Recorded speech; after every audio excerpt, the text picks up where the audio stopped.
اب ذرا دل تھام کر رہیے گا ذرا. جناب حضرت حکیم الامت مجدد ملت حضرت مولانا شاہ اشرف علی تھانوی صاحب رحمۃ اللہ علیہ کی عجیب اینڈ غریب ملفوظ غریب نہیں ہوتا.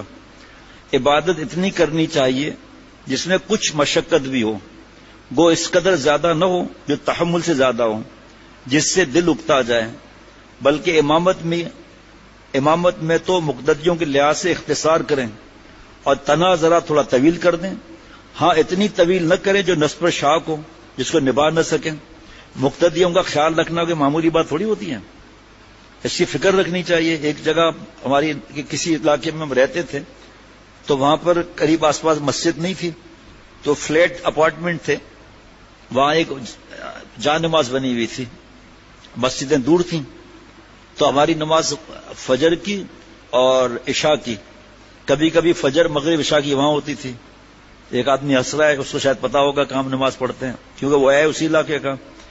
امام صاحب پابندی سے قرآن پاک کا ختم کرتے تھے فجر مغرب عشاء میں. اتنا لوگ پریشان لوگ کہ جو فجر کی نماز ہے وہ اسی ٹائم سے کرنی ہے، ایک اتنا طویل کرت آدمی تھک جائے.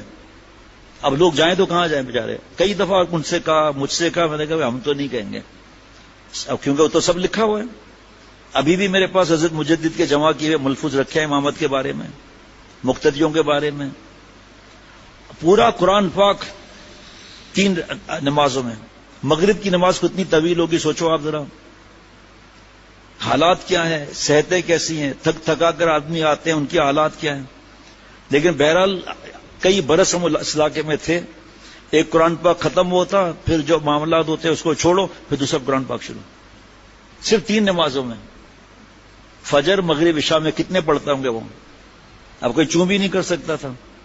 بہرحال حدیث شریف میں ہے کہ آپ صلی اللہ علیہ وسلم نے روزے وغیرہ سے اور تمام شب کی بیداری سے منع فرمایا ہے. اس سے بظاہر یوں مطلب نفلی روزے اتنے رکھ لینا، اس سے بظاہر یوں معلوم ہوتا ہے کہ حضور صلی اللہ علیہ وسلم نے کثرت عبادت سے منع فرمایا ہے. مگر غور کرنے سے معلوم ہوتا ہے کہ اس ارشاد سے تکثیر عبادت کا طریق بتلا دیا اور تقلیل عبادت سے روکا ہے. کیونکہ جب ایک شخص اپنے وسعت سے زیادہ بیدار رہے گا، وسعت سے زیادہ بھوکا رہے گا روزے کی وجہ سے، تو نتیجہ ہوگا کہ جسم اعضاء کمزور ہو کر معمولی عبادت کی بھی طاقت نہ رہے گی. یہ حضرت والا کا مضمون کتنے برسوں سے سن رہے ہیں. اور قدر قلیل بھی فوت ہو جائے گا اور اعتدال کے ساتھ کام کرنے سے عمر بھر دوام کر سکے گا. اللہ تعالیٰ کو یہ پسند ہے کہ عبادت کم ہو، نفلی اور پابندی سے ہو. ارشاد فرمایا کہ اہل بدعت اور جملہ غیر اللہ کی عبادت کرنے والوں کی ایسی مثال ہے، ذرا غور سے سننا، اچھل پڑیں گے انشاءاللہ تعالیٰ. ابھی کئی دوستوں نے میسج بھیجا ہے، ای میل آئے، فون آئے کہ حضرت تھانوی رحمۃ اللہ علیہ کے ملفوظات سن کے زندگی کا رخ بدل رہا ہے. اور سب اکابر نے فرمایا، سب بڑے بڑے علی سب میں نے وہاں فجر میں بیان کیا ہے. حضرت علی میاں ندوی رحمۃ اللہ علیہ، حضرت مفتی جمیل احمد تھانوی صاحب رحمۃ اللہ علیہ، حضرت والا رحمۃ اللہ علیہ، سب نے لکھا ہے کہ حضرت مجدد کے ملفوظات پڑھا کرو، گھر گھر اس کی تعلیم ہو. اور اہل علم حضرات اور جن کے پاس اپنی جگہیں ہیں اس کو شروع کریں اور گھر میں. غور سے پڑھتا ہوں.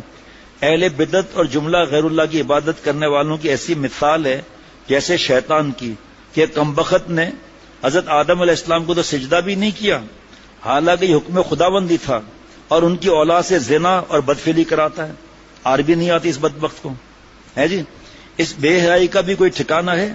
سجدہ کرنے میں تو آپ کو خاک اور نار یاد آئے، خلقتنی من ناری و خلقتہ من طین.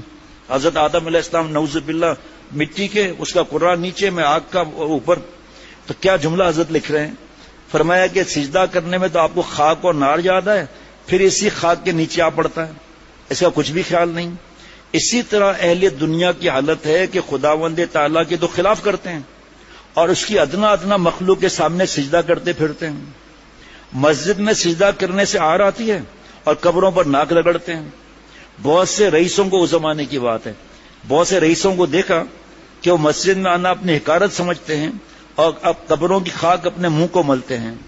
زکوٰۃ دینے میں دم نکلتا ہے اور ڈوم میراثی بدکار عورتوں میں خوب خرچہ کرتے ہیں اور خوش بھی ہوتے ہیں بدبخت. اہل اللہ سے نفرت کرتے ہیں اور شیاطین کا اتباع کرتے ہیں. کیا جملے سوچو نا بھائی. انبیاء علیہ السلام پر طعن اور جادوگروں پر اطمینان کرتے ہیں.